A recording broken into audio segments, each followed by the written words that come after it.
Welcome back to the shop, guys. Today I have a 2021 KX450 here. Going to be doing some clutches in it, replacing the clutch plates.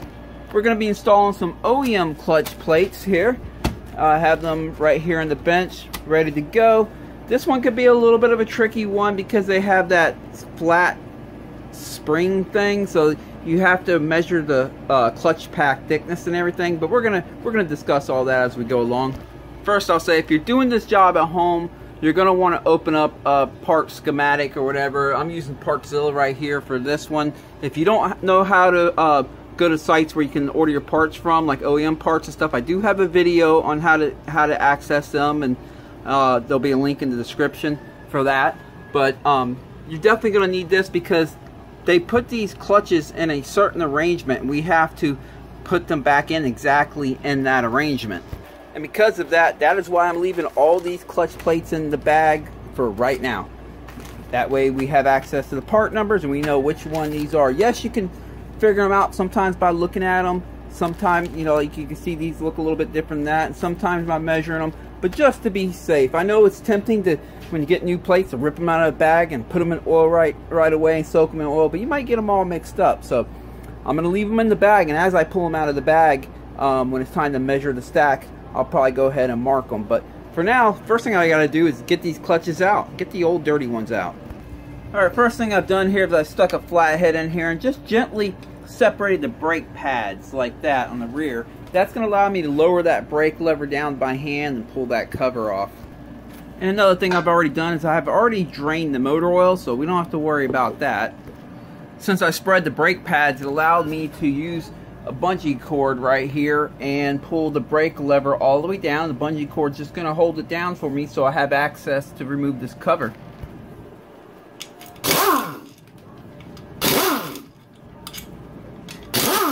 Just remove all these.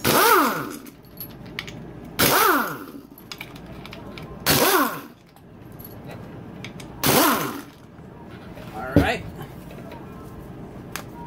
Come on, cover. Come on. Well, she's stuck on there. Let's see.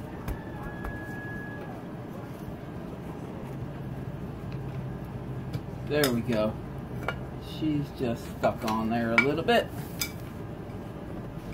Alright, we also have a new one of these little rubber seals right here for this cover. If we need it, we will use it. But if this one's reusable, usually they are, and it looks like it is. So we'll just reuse it. This is that flat spring that I was talking about. They don't use coil springs anymore on a lot of these bikes. They're starting to use this thing. On a lot of your newer bikes are going to this.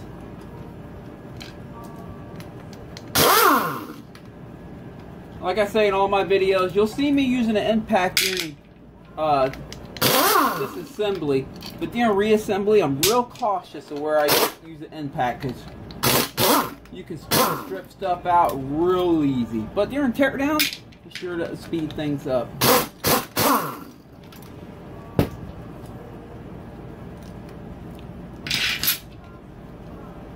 Pop this off here gently. Make sure it doesn't. Sometimes they have, on some bikes they put like a metal ring in here. I'm just making sure this one doesn't have one. I don't want it falling on the floor and losing it. This one does not. I know the KTMs definitely do. Okay, first I'm going to pull off the pressure plate. There you go. Be careful. There's a little washer in here. Sometimes it sticks there. Sometimes it sticks there. But make sure you collect that. Don't lose it. I'm just going to set it back on this for the time being. Then I'll slide this off as a unit for right now. Actually, I could just leave that right on there. It's not going to hurt. We don't have to take the whole basket out. We just got to get the clutch plates out. Now, I'm going to try to get these out in order the best I can. And we're going to have to do some measuring. Alright, got a little pick here. That'll help me reach. Oh, maybe it doesn't get in there very well. Most bikes, they give you like a little groove. I guess we're going to have to work these off a little at a time. I'll just set them in order as they come off. Most bikes give you like a little slot to get these things into, but this one's not, doesn't seem to be giving us that.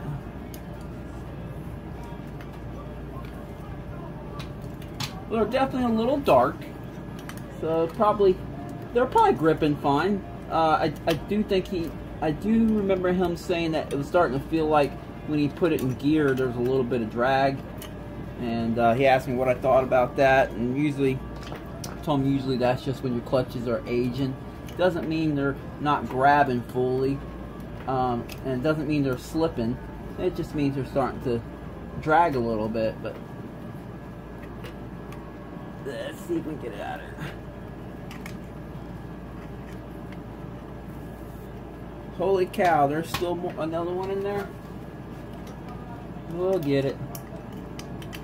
Come on. Let me try this one.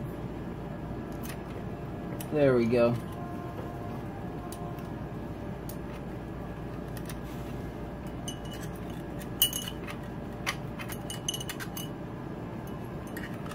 Alright, got them all out.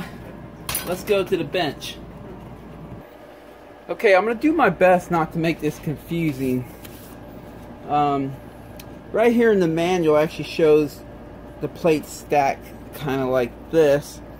And it shows that on the inside edge, the A here, that would be they have a blue marking, and the outer one will have a pink marking. Well, if I look here on this stack I just pulled out, I'll show you that. I guess that's supposed to be the pink because it's kind of red now, and that green, I guess that's supposed to be the blue on this end.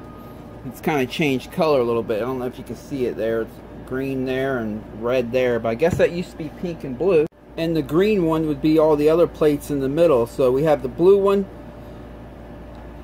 goes to the very bottom, the pink one goes to the very top, and then the green ones are all the ones in the middle. So I guess it's with these, since they color code it, I guess it's not important to leave it in the bag like I thought. In some brands they don't color code them, and you really do have to pay attention to that. But that's okay.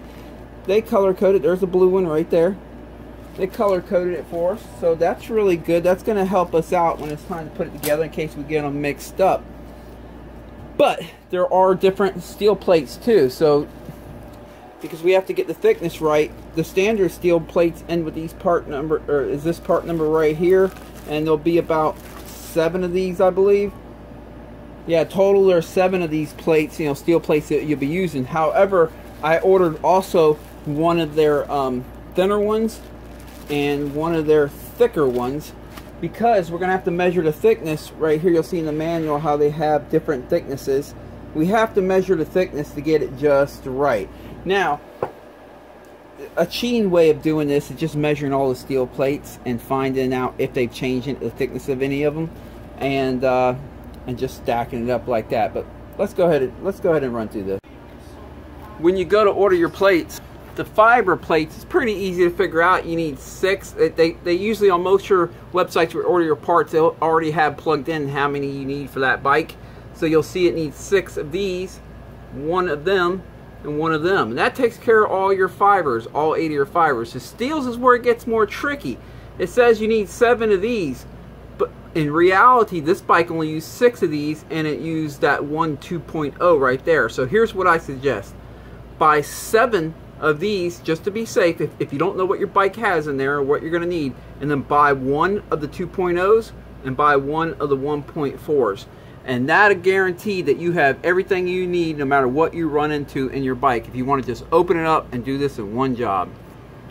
So let's see, what I'm going to do is take my time and measure each steel plate with the mic, and see if there are any, or if there is one that is different than the rest. So we got a 1.89,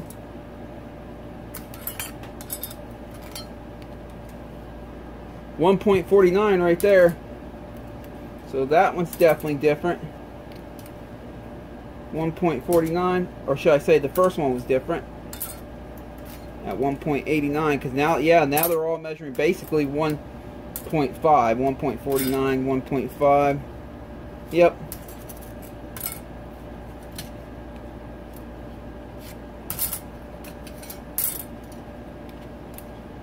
Yep.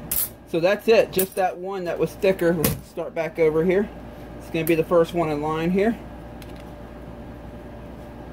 Yeah, 1.88. So Out of the two of the different sizes I bought, here's the thicker one. I can feel it in the bag here.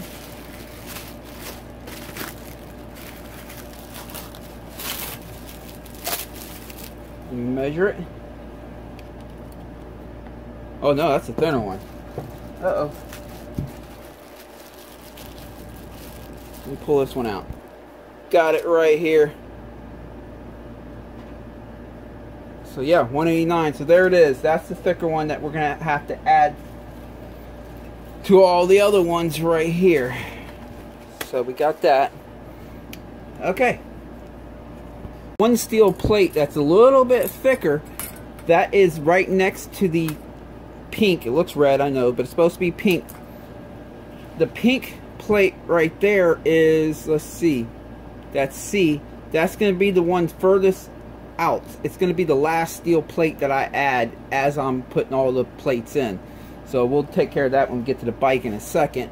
But I do have to mock up the clutch arrangement real quick and take a measurement. So now that I realize I have these all colored up, I'm going to cut them all out of the bag, and we're gonna stack them all up and take a measurement. So the first plate, A, would be blue. So let me find that plate here. That's your supposedly pink one. Looks more like a red to me. How about this one over here? This is supposed to be your blue one. That's supposed to be blue. That, I don't know, man. But okay. So we start with that. So there's your blue one. And then here's the one thick one, steel plate. And from here on out, I'll just be using the standard thickness plates. So let me go ahead and cut all these out of the bag. Okay, back at it. Now, before I go any further, I will say, if you're buying your OEM plates ahead of time, before you even open up your bike and you don't know what plates you need, I would order 7 of the standard. They call the standard 1.6, but I'm getting like 1.5 out of them, but you know how that is. Yeah. So anyway, that's what they call that. So I would order 7 of the standard, and then 1 of the thinner one, and 1 of the thicker one, and that'll guarantee that you're going to have what you need to get the job done, because it does clearly state right here to not use both a thicker one and a thinner one in a clutch pack. So they expect you to only either have to use all standards or almost all standards plus 1 of the thicker, or almost all standards plus 1 thinner. So, you know, just buy 1 thicker, 1 thinner, and that should get you through the job no matter what you run into. But here we go. So I'm going to lay them down before I measure them real quick. The first one will be the pink one, and then obviously the next one's going to be the thicker plate. And then we'll go to standard plates here. So we have I'm just going to stagger them on down now.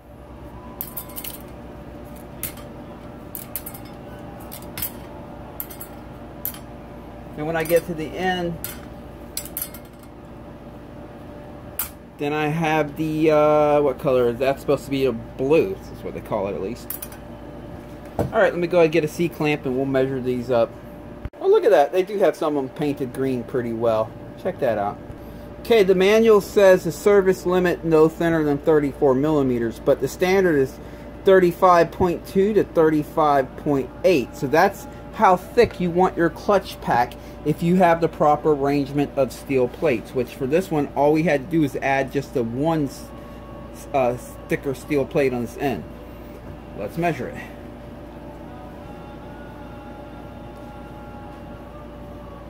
Let me turn it around for you guys here. 35.5. So we're pretty much right in the middle with 35.2 to 35.8. We're at 35.5. That is going to work out good. As you can see, I just used the C-clamp here and just lightly pressed them together. I figured it would be okay though, because we're using the same arrangement of steel plates. Even though they're all new steel plates, it's the same arrangement of 6 standard and 1 of the thicker ones, the 2 millimeter ones, and that did the trick because that's what came out of the bike OEM, so I figured it'd be the same. So now it's time to put this pack in the bike. And now is a good time to check the basket for wears. You're going to be looking right here on these little teeth the clutch plates like to dig grooves into them and kind of just eat into them. Also in here as well, we can see where the steel plates have been making contact, and they started to leave a little bit of grooving, but it's not too bad. This will be okay for another run. We got very, very mild grooving over here on the basket too, but it's very mild and it should be okay for another run. But I will say the next set of clutches, this thing's gonna need a basket and a hub. Okay, time to put them in. Got some oil right there to dip them into. Now, here, you know, comes up the topic: do you soak them in oil overnight, or do you just put them in dry, or what do you do? Well, I used to believe you had to soak them in overnight. Then I just started wetting them and throwing them in and got the same results. Then I was at a pro race one time over the Tampa Supercross, and I watched one of the mechanics for the professional riders just throw in a set of clutches dry, bone dry, and send them out to the track. So I tried that on a few different bikes throughout the years, and I found that it really just doesn't make a difference. You can put them in dry, wet, whatever you want to do. The result's the same. They're going to live just as long. They're going to feel good right away. It just really doesn't matter because they're going to get oil right away anyway. The minute you fire it up, they're going to be getting oil all over them and stuff. So what I do, just for good measure, is I just wet them with oil before I put them in. That's all I do. It just makes me feel better, good measure. So let's go ahead and start. Because really, imagine if I would have had these things soaking overnight. Now we're playing. I mean, you know how it would have been really messy, although it's going to get messy anyway in just a second. Alright, let me start to situate my stuff here, and we shall get started. Okay, first plate. Let me dip it in oil here. There we go. You always start with the fiber first on these bikes. Then the second plate is going to be that thicker steel plate. Now, on the plates, there's two sides. You got the side right here where it's stamped out. It's kind of rounded edge. And you got a side over here where it's a sharper edge. You want to put the rounder edge towards the motor on every one of these steel plates. And next fiber plate, this is going to be one of your standard ones, not one of the end ones. Or should I say green in color. Just oil on that. There we go. And then next steel plate, just a standard steel plate. Again, put the rounded end towards the motor, not the sharp end. Rounded end towards the motor. There we go. What that's going to do... Wait, let me get this fiber on here real quick. Put another green fiber on. What that's going to do with the rounded end towards the motor on the steel plate is it will allow it when the pressure plate when you let go of the clutch lever and the pressure plate pushes all the clutch plates together, it's going to allow it to slide together better. Another steel plate here. It's going to allow it to slide together better with less friction, so you're going to get a tighter, firmer, harder grab when you let out that clutch. More pop when you pop that clutch. And another fiber. Remember, just one fiber, one steel. One fiber, one steel. On the steel, round edge towards the motor. Next fiber, we dip in oil.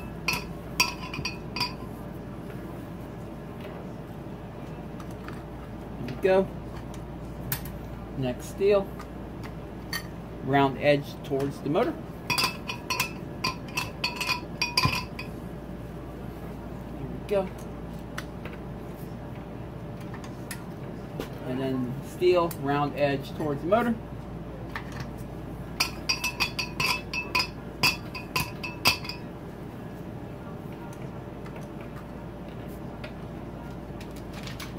And next steel, round edge towards the motor.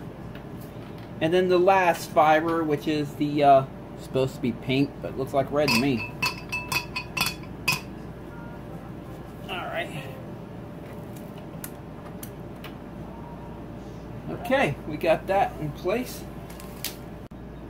Okay, just gonna check, make sure all this is good. I have the washer on the end there. Gonna go ahead and slide the pressure plate back on here. I'm going to have to hold it by hand. Let me slide it on. Yes, make sure the slave cylinder, or the clutch slave cylinder is able to compress in there so everything feels good. Set that little spring thing, conical spring, whatever the heck you call this thing. Set that on top.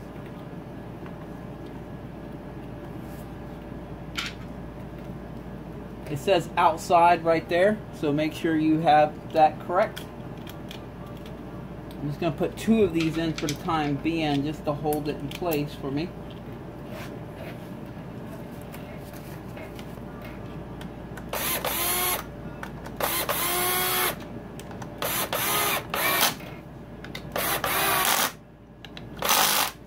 Alrighty, now I'll put the rest of these in.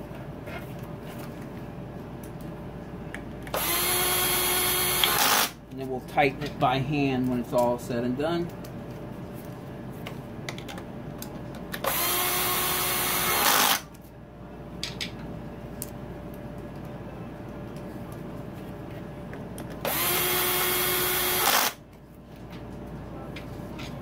And the last one here.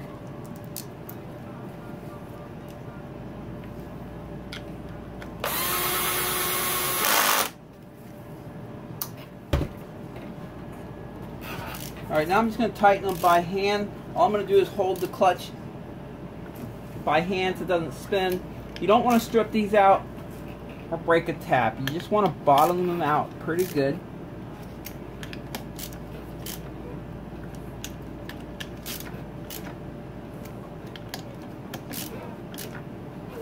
There we go.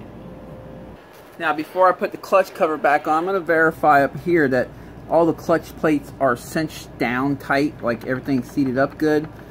And then I'm going to pull the clutch lever in and check that out. You see the pressure plate slide up and down there?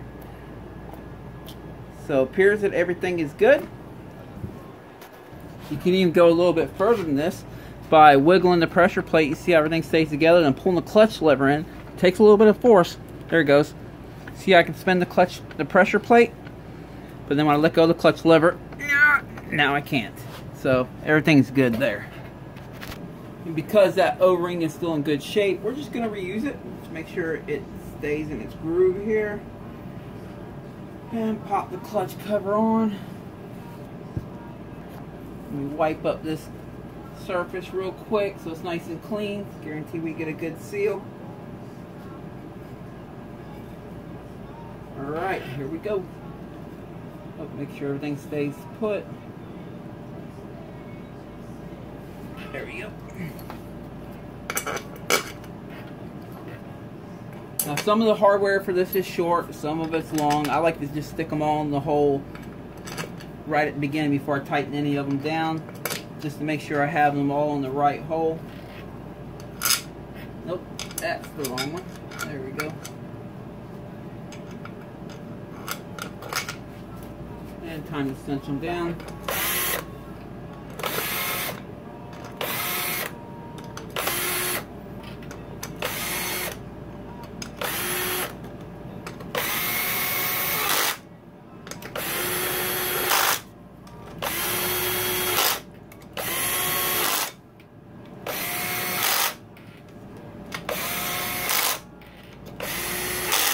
Alright, and then I'll tighten that cover up by hand, because this cordless is just seating them down for me, but it's not really tightening them.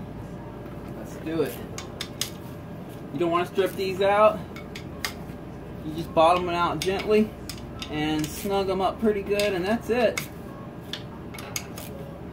And be careful, these are pretty easy to strip out. So awesome. Now, real important, if you do this little trick with the rear brake, when you're done, the brake pads will still be separated. You don't want to leave it like that, because your first lap when you hit the back brake, you will have no back brake, so you got to pump the back brake up. There it is. Brake pads are cinched down nice now. So we're good to go. Well, that's pretty much it for this job, out with the old and with the new. I would add oil and start it up and show you guys the clutches work good. However, I now have a top end to do to this job, and I'm going to be replacing the timing chain, which means I'll need the motor oil out anyway. So I'm not going to start it up. I know it's going to be okay. But stay tuned for that. I'll be doing the top end on this bike, and that video will be posted up here shortly. I appreciate you guys watching. I appreciate my subscribers, and if you enjoy this kind of stuff, please click subscribe. And well, time to move on to the top end. That'll be the next video, but I'll catch you guys next time.